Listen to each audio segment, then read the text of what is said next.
जो class 10th की maths की क्लास में आपका एक बार फिर से स्वागत है।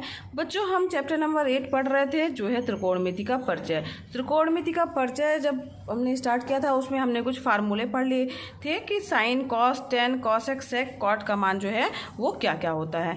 और साथ ही बच्चों, तो ये मान बच्चों हम लोगों ने पढ़े थे, साइन लंब बटे कर्ण, कॉस आधार बटे कर्ण, जो कि आपको याद भी हो गए होंगे अब, और टेन थीटा बराबर लंब बटे आधार, कॉसेक थीटा बराबर कर्ण, कॉसेक अपोजिट होता है साइन का, तो उसको पलट दीजिए, कर्ण बटे लंब हो जाएगा, सेक थीटा कर्ण बटे आधार हो जाएगा। ठीक है, सेक थीटा होता है अपोजिट कॉस का, और कॉट थीटा बराबर होता है आधार बटे लंब। ठीक है, 1/tan थीटा। साथ ही बच्चों यहाँ पर हमने ये भी पढ़ा था कि टेन थीटा बराबर क्या होता है, लंब बटे आधार। इसको हमने कन्वर्ट किया है, दोनों तरफ कर्ण बटे लंब कर दिया है, और इसमें भी कर्ण का भाग दे दिया है। तो sine theta upon cos theta बराबर अपोजिट होता है टेन का, तो cos theta upon cot theta बराबर हो जाएगा cos theta upon sine theta.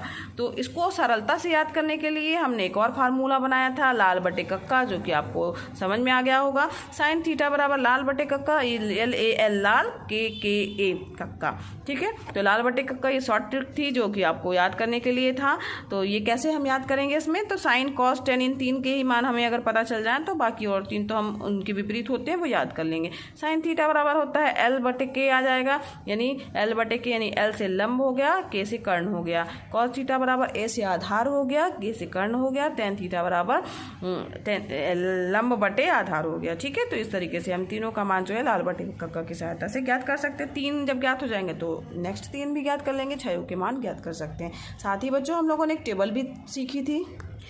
इसकी पिछली वीडियो क्लास में बच्चों हम लोगों ने इस टेबल के मान निकालना सीखे थे।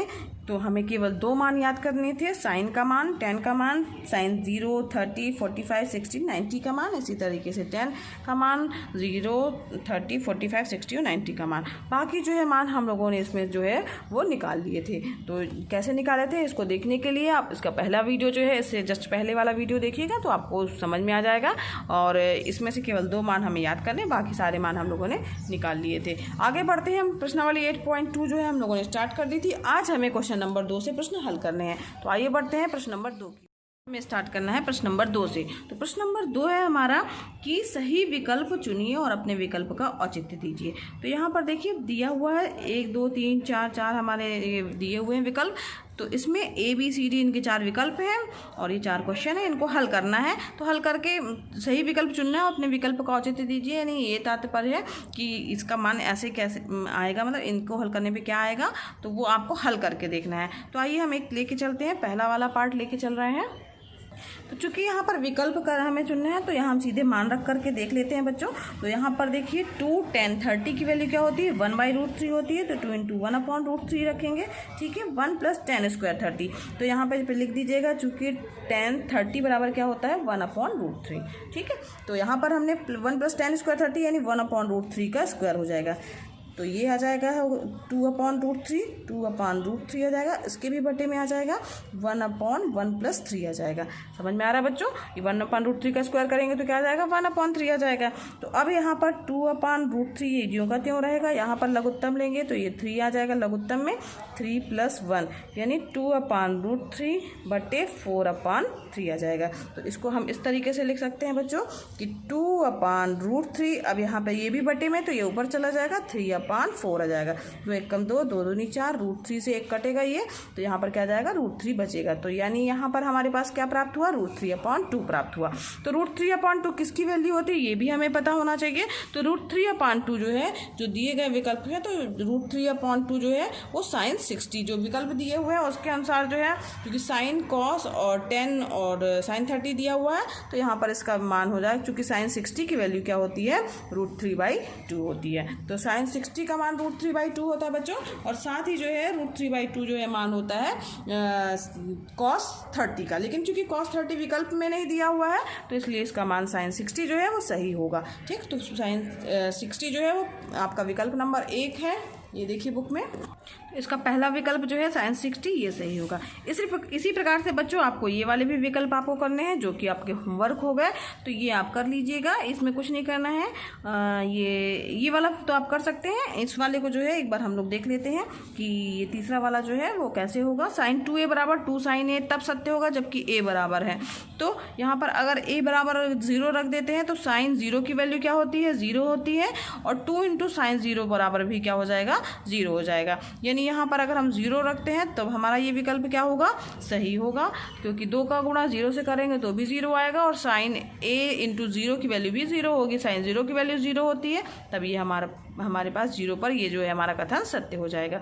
इसी तरीके से चौथा प्रश्न भी जो है वो आपको यहाँ जैसा पहला प्रश्न दिया हुआ सेम वैसा ही है, तो ये आपका होमवर्क है, ये आप कंप्लीट कर लीजिएगा बच्चों।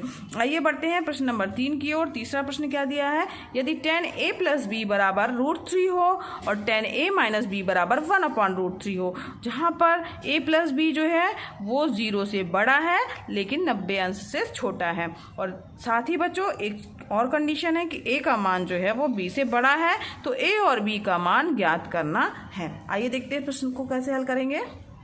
तो बच्चों यहाँ पर देखिए जो चीज़ दी हुई है सबसे पहले हम वो लिखेंगे। तो दिया है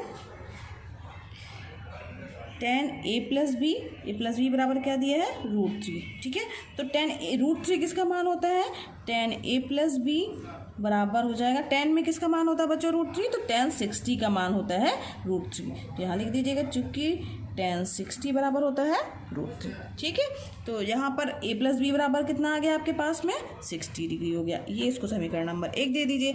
इसी तरीके से क्या दिया हुआ है प्रश्न में कि दिया हुआ है tan a माइनस b बराबर क्या दिया हुआ है, 1/√3 दिया हुआ है, यानी a minus b tan a minus b बराबर हो जाएगा 1/√3। किसका वैल्यू होता है tan में, तो tan 30 की वैल्यू होती है, तो tan 30 का मान क्या होता है, 1/√3 होता है। यहाँ लिख दीजिएगा चूँकि tan 30 डिग्री बराबर होता है 1/√3, हमने मान रख दिया।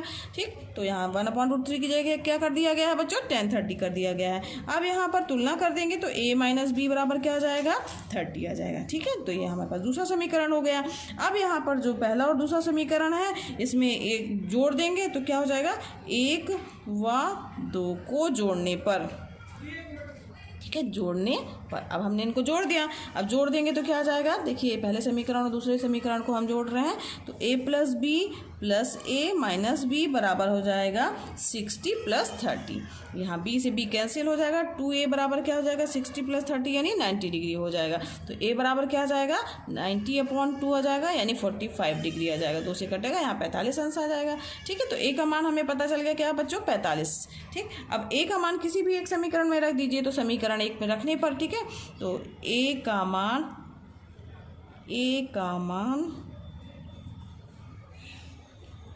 समीकरण 1 में रखने पर, ठीक है। अब हमने a का मान रख दिया, अब a का मान क्या रखा हमने, 45 माइनस b बराबर क्या आ जाएगा बच्चों, यहाँ ध्यान दीजिए, 45 माइनस b बराबर हो जाएगा 45 माइनस b बराबर 30 हो जाएगा। तो इसको b को इस तरफ ले जाइए, 30 को इधर ले आइए, तो 45 माइनस 30 बराबर क्या हो जाएगा, b। तो इसी को लिख सकते हैं b बराबर हो जाएगा कितना, 15। 45 में से 30 गया, 15 जाएगा, तो b का मान प्राप्त हो गया बच्चों 15। तो इस तरीके से हमारे पास a बराबर कितना हो गया, 45, और b का मान कितना प्राप्त हो गया, 15। यही आपका आंसर होगा, क्योंकि हमें a और b का मान ज्ञात करना था। ठीक है बच्चों, समझ में आ गया। आइए बढ़ते हैं प्रश्न नंबर 4 की ओर। चौथा प्रश्न है बच्चों कि बताइए कि निम्नलिखित में कौन कौन सत्य है या असत्य है, कारण सहित अपने उत्तर की पुष्टि करना है। तो यहाँ पर sin a प्लस b बराबर sin a plus sin b दिया हुआ है, तो यहाँ पर जो है a प्लस b बराबर दिया है sin। इसके लिए बच्चों आप क्या करिएगा, कोई भी साइन का मान a और b का मान रख के देखिएगा। मान लीजिए हमने sin a 30 ले लिया है और sin b का मान जो है वो 30 ले लिया, तो sin 60 हो जाएगा। तो यहाँ पर ध्यान दीजिए, sin 60 का मान कितना होता है, इसको हल कर लीजिएगा, तो sin 60 = 3/2 होता है, और sin 30 प्लस 30 यानी 1/2 प्लस 1/2, तो 1/2 प्लस 1/2 तो 1 होगा, जबकि sin 60 का मान क्या हो रहा है, 3/2 आ जा रहा है। तो यानी एक दिया गया कथन क्या होगा, असत्य होगा। तो ये हमारा असत्य है। ठीक है, तो इसी तरीके से थीटा में वृद्धि होने के साथ साइन 30 के मान में भी वृद्धि होती है। तो यहाँ ध्यान दीजिए, साइन 0 का मान क्या होता है, 0 होता है। साइन 30 का मान क्या होता है, 1/2 होता है। साइन 45 का मान क्या होता है, 1/√2 होता है। इसी तरीके से जब आगे बढ़ते जाएंगे तब इसका मान जो है वो साइन 90 का मान 1 होता है। लेकिन यहाँ पर थीटा के बढ़ने के साथ जो है साइन का मान भी क्या हो रहा है, बढ़ता जा रहा है। साइन 0 था, फिर 1/2 आया, फिर 1/√2 आया, फिर 3/2 आया, फिर 1 आया। तो इसका मतलब है कि थीटा का मान बढ़ने के साथ साइन 0 का मान भी बढ़ता जा रहा है। तो यानी ये कथन क्या हो गया, हमारा सत्य हो गया। फिर दिया है थीटा में वृद्धि होने के साथ cos 0 के मान में भी वृद्धि होती है कि नहीं होती है। तो यहाँ पर ध्यान दीजिए बच्चों, cos 0 का मान जो है 1 होता है और cos 90 का मान क्या होता है, 0 होता है। तो वृद्धि नहीं होती बल्कि वो क्या हो रहा है, घट रहे हैं, क्योंकि अपोजिट होता है ना। तो ये वाला कथन हमारा क्या हो जाएगा, असत्य हो जाएगा। ठीक है। अब साइन 0 के सभी मानों पर साइन थीटा बराबर कॉस थीटा होता है। तो साइन 0 के सभी मानों के लिए तो अगर एक तरह से कहा जाए sine theta upon cos theta, तो sine theta upon cos theta बराबर 1 होना चाहिए। तो या इस तरह से कहा जाए टेन थीटा बराबर 1 होना चाहिए। अब अगर हम टेन थीटा बराबर थीटा का मान जो है हमेशा 1 नहीं होता है, टेन थीटा बराबर 1 नहीं होता, बल्कि किसके मान के लिए 1 होता है, टेन 45 का मान केवल 1 होता है। तो ये जो हमारा कथन है बच्चों, ये असत्य है। समझ में आ रहा है ना, असत्य है। क्यों, क्योंकि यहाँ पर जब sign theta upon cos theta कर देंगे यानी टेन थीटा का मान 1 होना चाहिए, लेकिन 1 नहीं आएगा क्योंकि 45 का मान 1 होता है, लेकिन बाकी सभी थीटा के मानों के लिए जो है 1 नहीं होगा। तो ये हमारा कथन क्या हो जाएगा बच्चों, गलत हो जाएगा। ए बराबर 0 डिग्री पर कॉट 1 परिभाषित नहीं है। तो ए बराबर 0 डिग्री के लिए तो यहाँ पे कॉट 0 का मान क्या हो जाएगा, कॉट 0 का मान जो है वो अपरिभाषित होता है, यानी दिया गया कथन जो है हमारा क्या है, सत्य है। ठीक है। तो इस तरीके से सत्य असत्य हमारा कंप्लीट हो गया। तो बच्चों आज हमारी ये प्रश्नावली 8.2 यहीं समाप्त हुई और कल हम नेक्स्ट प्रश्नावली इसी की 8.3 स्टार्ट करेंगे। आज के लिए बस इतना ही बच्चों, नेक्स्ट वीडियो क्लास में हम आगे का पढ़ेंगे। तो अगर बच्चों पढ़ाना पसंद आ रहा हो तो वीडियो को लाइक कीजिएगा। अगर बच्चों आपने अभी तक चैनल सब्सक्राइब नहीं किया है तो ज़रूर सब्सक्राइब कीजिए। ये वीडियो क्लासेस बच्चों एकदम निःशुल्क है, आप भी इसका लाभ लीजिए, दूसरे बच्चों को भी शेयर कीजिए ताकि वो भी इसका लाभ ले सके। धन्यवाद बच्चों, मिलते हैं नेक्स्ट वीडियो क्लास में।